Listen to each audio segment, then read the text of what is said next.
Hello and welcome to my presentation, Development and Validation of the Collision Anxiety Questionnaire for VR Applications. My name is Patrizia and I'm from the University of Duisburg-Essen in Germany.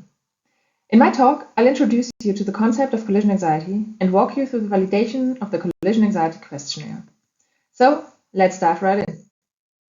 As we all know, virtual reality, or short VR, is a very immersive medium. It completely covers your field of view and detaches you from the real world. This is actually considered one of the main strengths of VR.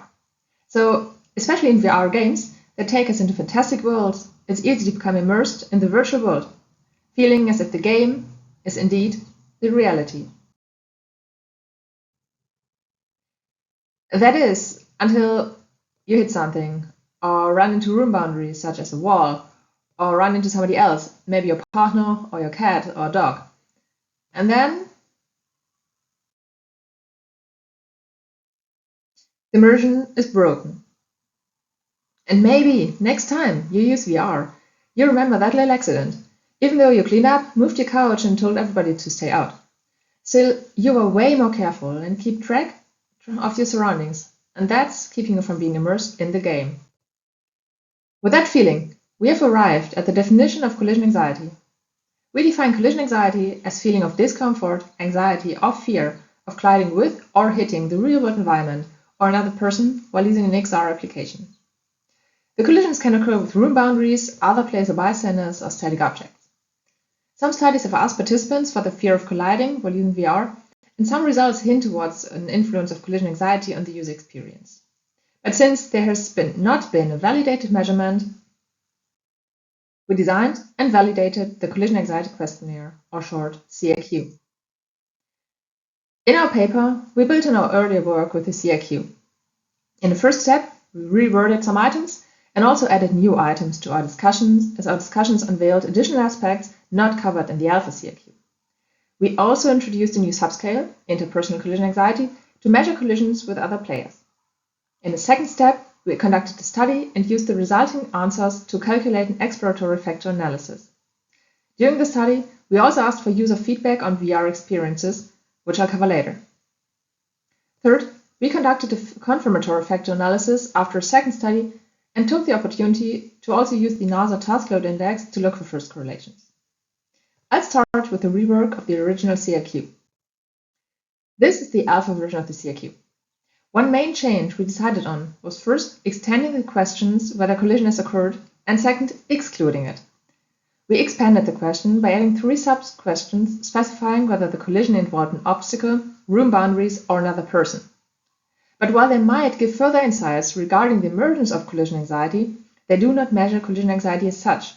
Accordingly, we included the questions in our studies, but do not consider them in the factor analysis of the CAQ. Like I said, we also reworded some items. For instance, we replaced the neutral word object with a more precise and meaningful word obstacle and changed the phrase I did not know to I could not judge to better capture the user's insecurity in item 4. Furthermore, we combined the first 2 items because we see no added value in differentiating between hitting an object and running into an object. We also specified scaling down movements and added item DST5 because in the alpha CAQ item DST3 performed badly, but studies suggest that inhibited movement might hint towards collision anxiety. Hence, we want to cover this aspect. Besides, we decided to append a completely new subscale for interpersonal collisions, as our literature review has shown that collision anxiety can also be introduced by the presence of other persons, not only static obstacles. Hence, we developed 5 additional items regarding collisions between users and other players or bystanders in the real world. With the new collision anxiety, we conducted a principal component analysis and an exploratory factor analysis. For this, we asked participants online and in our lab to play at least 10 minutes of VR game and then answer the CAQ. Our lab participants were mostly university students and less experienced than the online sample who need to have their own HMV in order to participate. With this approach, we hope to draw a diverse, real-life sample of VR users. We did 3 rounds of exploratory factor analysis and excluded a total of 6 items due to high-low, low main, or high side loadings. Here's a short overview of the most important criteria, all of which yielded good values after our 3 rounds. We retained 3 factors with an eigenvalue over 1, confirmed by the scree plot, and those 3 factors account for 73% of total variance. The first result of the factor analysis are the factors, which make up the subscales. Fear of collision and distraction merged into one subscale, but which we decide to name general collision anxiety. Disorientation become orientation because all retained items reverse. A big thank you to our reviewers at this point because we received very valuable feedback. Here you can see the items that we excluded in gray. We also renamed the items so they correlate with the subscale names and are in order for the final CIQ. As per user feedback, we also added a new item at this point. Interpersonal collision anxiety became also subscale, but one interpersonal item loaded onto orientation. This was probably because the wording was very similar to items of the orientation subscale. With those results, we conducted the second study. We asked participants to play a custom two-player VR game in form of an escape game, during which they had to solve 4 riddles. The virtual escape room was adapted to the dimension of the replay area, so participants were able to move around the room naturally after a short tutorial. The game included clues to solve the 4 puzzles that were scattered around the room, meant to encourage movement. Depending on the experimental condition, participants were either split between 2 rooms, remote, or stayed together in one room, co-located. The confirmatory factor analysis served to confirm the 3-factor model we identified using the exploratory factor analysis. During the analysis, we especially focused on 2 items, the new item we had added and the item from the interpersonal collision subscale that shifted onto orientation. Hence, we ran 2 analyses. Since the shifted item did not fit into the IPC subscale contextually, we decided to test one model with and one without this item. In both cases, we sorted the new orientation item in the orientation subscale due to the strong similarity to the rest of the subscale in wording and content. The items are pretty clear-cut. The improved model fit improved noticeably without the shifted item, hence we excluded it. Overall, we had a good model fit as measured with different indices, but I skipped the details due to time. As you can see, Kronbach's alpha was also pretty good overall. This left us with the validated version of the final Collision Anxiety Questionnaire, consisting of 10 items and 3 subscales. So what about the results? Since the CIQ is newly validated, we don't have many results yet. However, here are the results from the first study, split between lab participants and online participants, and the second study, split between remote and co-locate participants. For the first study, we found a difference between the more experienced online participants and the less experienced lab participants, especially for the orientation subscale. This hints that collision anxiety might be something that is influenced by experience in general, or at least familiar environment. In the second study, we found overall similar values.